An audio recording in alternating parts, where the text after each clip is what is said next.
তারা বলেন দোয়া কবুল হয় না, দেখেন নিজেদের সাথে মিলে কিনা।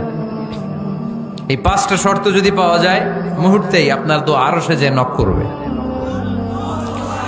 এক নাম্বার শর্ত আকলুল হালাল, হালাল খাওয়া। কি খাওয়া? আমরা দুইটাই খাই,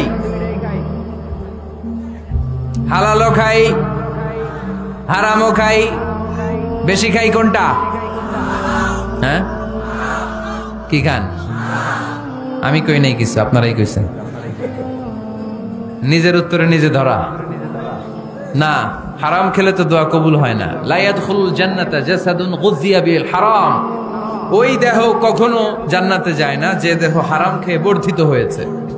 কেন দোয়া কবুল হয় না? মিলিয়ে নেন নিজের জীবনের সাথে, জাস্ট একটু মিলিয়ে নেন, খেয়াল করেন। আকলুল হালাল এক নাম্বার শর্ত। ইউর ইনকাম শুড বি হালাল, ইউর ফুড শুড বি হালাল, ইউর ড্রিঙ্কস শুড বি হালাল, ইউর ফ্ল্যাট শুড বি হালাল, your bank balance should be হালাল। চিল্লায় বলেন ঠিক কিনা?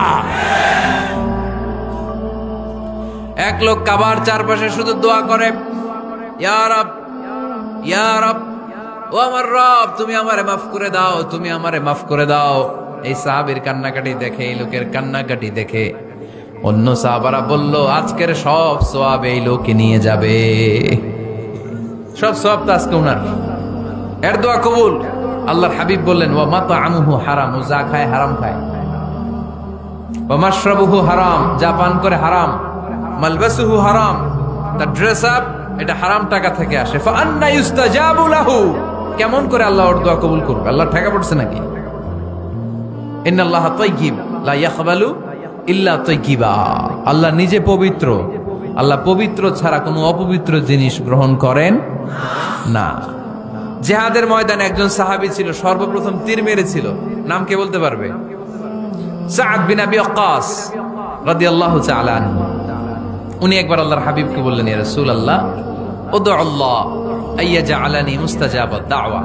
ও নবী, আপনি তো দোয়া করলে কবুল হয়, আপনি একটু আমার জন্য দোয়া করেন, আল্লাহ যেন আমারে মুস্তাজাবুদ দাওয়া বানিয়ে দেয়। কি বানিয়ে দেয়? মুস্তাজাবুদ দাওয়া মানে কি জানেন? যিনি চাইতে দেরি, কবুল হতে দেরি হয়। আল্লাহর হাবিব বললেন, ইয়া সাআদ, হে সাআদ, আতিব মাতআমাক তাকুন মুস্তাজাবুদ দাওয়া। সাদ, তুমি যেটা খাবে এটা হালাল খেও, হালাল খেলেই তুমি মুস্তাজাবুদ দাওয়া। সুবহানাল্লাহ পড়বেন না? আকলুল হালাল শারতুন লিকবুলিদ দুআ, দোয়া কবুলের প্রথম শর্ত। হারাম খেয়ে দোয়া করলে ওই দোয়া কখনো কবুল হবে। দুই নাম্বার শর্ত, দোয়াটা করতে হবে একজনের কাছে, তিনি কে? চাইতে হবে একজনের কাছে, তিনি কে? মসজিদে যে আল্লাহর কাছে চাইলেন, দরবারে যে বাবার কাছে চাইলেন, দোয়া কবুল কবুল হবে? হবে? চাইতে হবে একজনের কাছে, তিনি কে? অন্য কোথাও যেন আমরা না চাই। মাজারে যে যাওয়া যায় না, মাজার জিয়ারতের জন্য যাবেন, যে সালাম দিবেন, নিজের জন্য দোয়া করবেন, কবরে শুয়ে থাকা লোকটার জন্য দোয়া করবেন। ওখানে কিছু চাওয়া যাবে? চাইবেন কার কাছে? দুইটা গেল শর্ত। তিন নাম্বার, ইয়াকিন থাকতে হবে যে আমার দোয়াটা কবুল হচ্ছে। যখন দোয়া করবেন আপনার এই বিশ্বাস থাকতে হবে, আমার রব আমার ফরিয়াদ শুনছে, তিনি আমার কথা শুনতে পাচ্ছে, আমি চাওয়া মাত্রই তিনি সব দিয়ে দিতে পারে, এবং আমার রব আমাকে ফিরাবে না, তিনি দিবেনই। এরকম ইয়াকিন থাকতে হবে। উদউ আল্লাহ ওয়া আনতুম মুকিনুনা বিল ইজাবা, এমন ভাবে দোয়া করো যে তুমি সুনিশ্চিত এই দোয়া কবুল হবেই। এই নিশ্চয়তা নিজে নিজে নিয়ে নেবেন।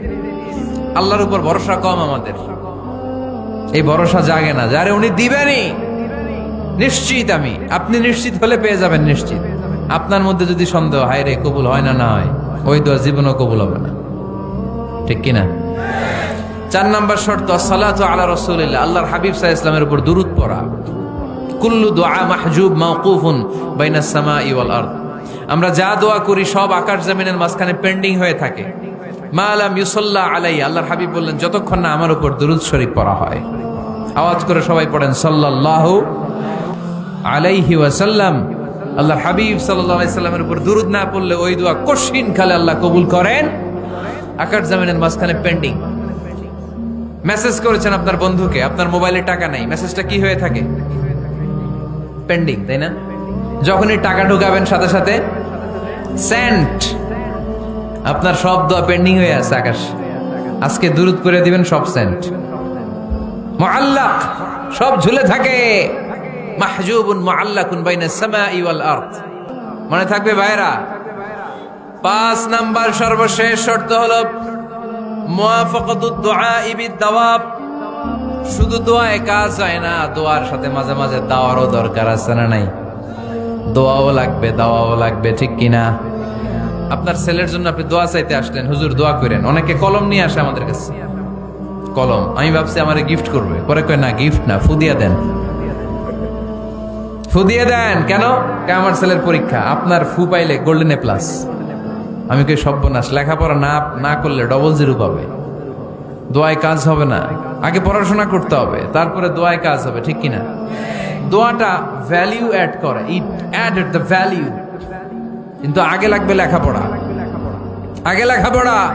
অসুস্থ হয়েছেন, খালি দোয়া চাইতেছেন। চিকিৎসা নেয়া বড় সুন্নাহ। আল্লাহর হাবিব সাল্লাল্লাহু আলাইহি ওয়াসাল্লাম অসুস্থ হলে চিকিৎসা নিতেন। সুবহানাল্লাহ পড়েন। দোয়ার সাথে দাওয়া লাগবে। এক ছেলে পীর সাহেব হুজুরের কাছে দোয়া চাইছে, হুজুর আমার সন্তান নাই, আল্লাহ যেন একটা ছেলে দেয়, দোয়া করেন। হুজুর দোয়া করছে, ছেলে হয় নাই। পরের বছর আবার দোয়া, হুজুর দোয়া করেন আল্লাহ যেন ছেলে দেয়, ছেলে হয় নাই। তৃতীয় বছর আইসা বলে, হুজুর দোয়া করেন, ছেলে হয় নাই। পীর সাহেব হুজুর মনে মনে কয়, ঘটনা কি? ওর ছেলে হয় না কেন? জিজ্ঞেস করলো, বাবা তুমি কি বিয়ে করছো? কয় না, বিয়া তো করি নাই।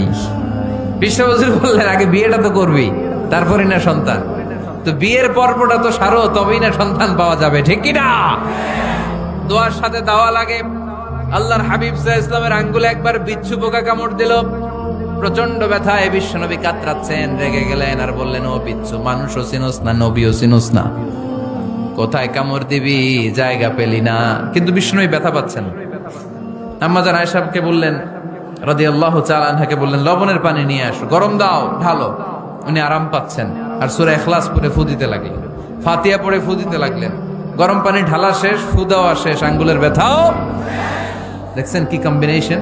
দোয়াও লাগে, সাথে সাথে কি লাগে? দাওয়াও লাগে। দোয়া আর দাওয়া দুইটার সমন্বয়ে আপনাকে সফলতা দিবে কে? সফলতা একজনই দেয়, তার নাম জোরে বলতে হবে, তিনি কে? ব্যবসা যদি মন্দা থাকে, ব্যবসায় সফল হতে চান, সফলতা এনে দিবে কে? বিসিএস পরীক্ষা দিচ্ছেন, রিটার্নে পাশ করেন না, পাশ করায় দিবে কে? বিয়ের ব্যবস্থা হচ্ছে না, ব্যবস্থা করে দিতে পারে কে? পাসপোর্ট জমা দেয়া, হুজুর ভিসা লাগে না, হুজুর কিচ্ছু করতে পারবে না, করতে পারে একজন, চিল্লায় বলেন তিনি কে? এজন্য বিপদে আপদে সব সময় আমরা ভরসা রাখবো আমাদের আল্লাহ রাব্বুল ইজ্জা ওয়াল জালালের উপর। আল্লাহর কাছে আমরা বেশি বেশি চাইবো। আল্লাহ ছাড়া কারো দরবারে আমরা হাত পাতি না, চিল্লায় বলেন ঠিক কিনা? আমরা ফকির একজনের দরবারে, ঘাটে ঘাটে আমরা ফকির হইতে রাজি না, আমরা একজনের দরবারে ফকির। দরবারটা কার? দোয়া একটা শিল্প। যে টিপস গুলো শিখাইলাম আজকে, এগুলোর আলোকে আমরা যেন দোয়াটাকে আত্মস্থ করতে শিখি, যাতে দোয়া করার সাথে সাথে এই দোয়া আরো সে কবুল হয়ে যায়। আল্লাহ আমাদের সবাইকে কথাগুলো বুঝার ও আমল করার তৌফিক দান করো।